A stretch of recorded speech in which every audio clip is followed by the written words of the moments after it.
Greetings everyone and welcome back to 365 Days of Prog. Today we're going to be reviewing Liquid Tension Experiment by Liquid Tension Experiment. Hi, my name's Naomi.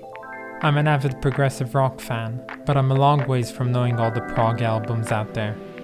But this year, I'm gonna give it a try. This is 365 Days of Prog. So before we actually get into this video, I just now noticed after 113 episodes that I had a misalignment in my intro, so I'm gonna play it right now and you're gonna see exactly what I'm talking about. No one has probably ever noticed this, but I don't know, it just kind of bothered me, so I guess that's what it is. But without further ado, here are some of my favorite bits from this album.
So this is Liquid Tension Experiment's debut album. Now this is a band with a really interesting backstory. Back in 1996, Mike Portnoy, the drummer for the band Dream Theater, was approached by the heads of their label Magna Carta, and they asked him one simple thing: to assemble a progressive metal supergroup. So after a bit of hesitation, Mike Portnoy actually accepted the offer and he went along and tried to find players, and firstly he found Tony Levine from King Crimson to play the bass, and then he also added Jordan Rudess on the keyboards, who would later join Dream Theater and become a full-time member. But when it came to finding a guitarist to the band, it was actually a bit harder for Mike Portnoy, but at last he asked John Petrucci from Dream Theater to play and he accepted the offer, and thus this band was created, called Liquid Tension Experiment, mostly consisting of Dream Theater players but also having a bit of King Crimson in it, and this amalgamation of players really reflects on the music on here. Now this album was made in a whopping 6 days from start to finish. It's amazing what they managed to do in those 6 days. They basically all improvised together their entire progressive metal ideas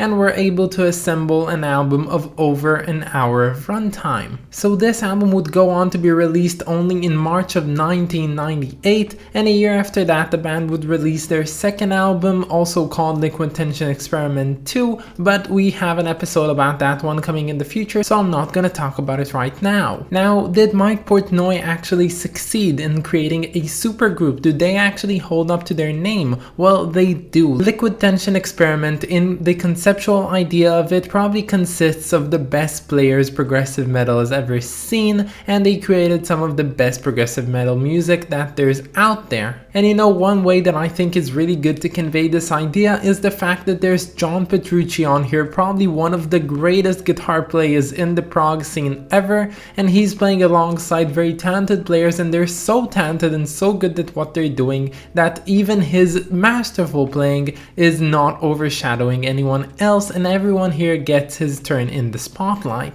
Now I think that the songs on this album specifically can be split into two subcategories. You have the shorter tracks which explore a tiny and neat idea, and then you have the longer epic epics, which I personally like better. So you have epic songs like Paradigm Shift or Kindred Spirits, and you also have my personal favorite track, Universal Mind. And you know, most of these long epics are usually a game of prowess. Everyone is just trying to show their best and expertise at their own instrument, and I love that very much, because honestly everyone here is so fantastic at what they do that it's just really nice sometimes to listen to this act of virtuousness and really be immersed in it. Now these songs usually have a pretty similar structure. They start off with a really interesting and hooked motif, and then they diverge from it, and you know, everyone does things for his own leisure when they all come back at the end to that one motif in a grandiose way that ends off the song. Now the last track, which is called 3-Minute Warning, which is actually 28 minutes long, but no worry, everyone makes mistakes sometimes. That one is a little less structured than the rest, and it really goes all over the place in many ways. I think they all took that one in order to improvise more and to less do structured things, and I like that very much actually, because there's a lot of new grounds which are explored and traversed in this one song, and it's really quite amazing. And you know, the mentality of this song probably was, we have this set amount of time which we need to fill with music in order to wrap this album up, so they just went ahead and improvised most of it, and I think it came out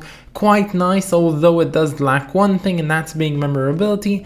And you can even enforce that from the last sentence being said on this album. Although this one is an instrumental, there's one sentence at the end if you listen good, and it says, "It will suffice for a record," and that just cracked me up, because someone was basically going like, yeah, okay, this is good, this is enough, we can wrap this whole thing up. And with the mentality of creating this record in 6 days, it really does sound like something they would do. And despite being what you would call a filler piece, I still think that it's a great track, and I like that quite a lot. And although I will stick to my own opinion that the more structured, well-written epics are better, this one was definitely something to experience. Another track which I will point out that I liked quite a lot is Chris and Kevin's Excellent Adventure. That track is one of those shorter pieces that explores one idea. It's very driven by the bass and the drums, and it has whistling in it. It's unlike anything I'd expected this album to have in it, but it's really fun and I enjoyed it quite a lot. But no, Universal Mind to me was a whole lot better. So yeah, Magna Carta themselves, they wanted to create a prog metal supergroup, and they actually succeeded. Maybe by a matter of luck, I don't know, but they did what they wanted to do, and they created one of the best supergroups in prog out there. But honestly, who am I to say? I don't know the discography, I only know this first album, and the upcoming ones, well, they're upcoming, I'm gonna listen to them, but in a later date. But all in all, I was really impressed with this album, and hopefully I'll be impressed by the other ones. But for now, let's move on to talking about the cover.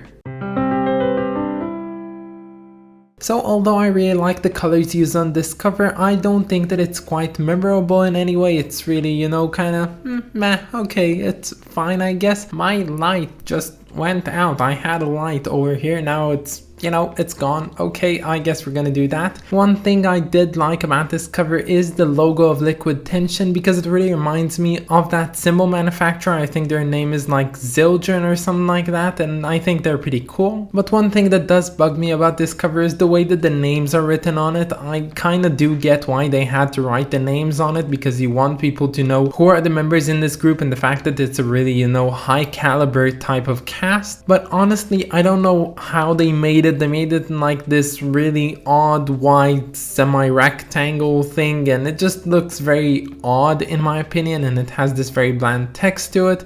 So honestly, it does look like something you'd put on a CD, but not something I'd like to have on a vinyl pressing. But hell, the colors are really great and they're gonna make for a fantastic thumbnail, so who am I to complain? So when it comes to the rating, this one feels like a 9 in some way, but due to the improvisational nature of this album and the fact that it's not really as memorable as I'd want it to be, I think it's gonna get a strong 8 out of 10. But that's about it guys. I hope that you enjoyed this video, and stay tuned for tomorrow because we're gonna be listening to, and hopefully I won't butcher that name, Odeur du Délire by Ange. And again, I want to thank my lovely supporters on Patreon, so thank you so much for Brian and Clay Walnum. You guys are the best, and if any of you want to support this channel, you can always find the link to my Patreon down in the description or in my about page. But that's about it guys. I hope that you enjoyed this video and stay tuned for tomorrow. Bye guys.